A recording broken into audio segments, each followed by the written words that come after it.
Шашпагыла. Экрандан өтүп кетпегиле. Ден соолук жөнүндө сүйлөшөбүз. Мына мен жаратылышка чыктым.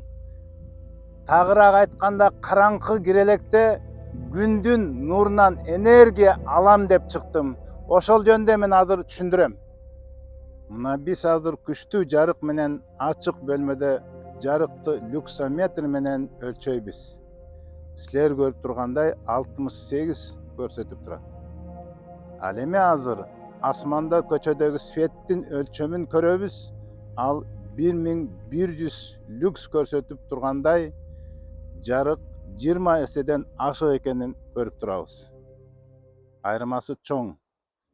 Нур жана жарык жетишсиз бөлмөдө отурганыбызда көп оорулар, сахар диабети жана рак оорусуна чейин алып келет.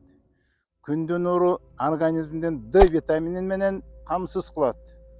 Ошол эле учурда витамин D кальцийдин сиңишине 20 эсе жардам берет. Уйкуну жана настроенияны жакшыртат. Күн жарыктын таасири эс тутумду жакшыртат. Концентрацияны күчөтөт жана депрессиянын алдын алат. Андыктан үйүңөргө отура бербей, офисте кабинетиңерде отура бербей, караңкы кирелекте күнгө чыккыла, күндүн энергиясын, нурун алгыла.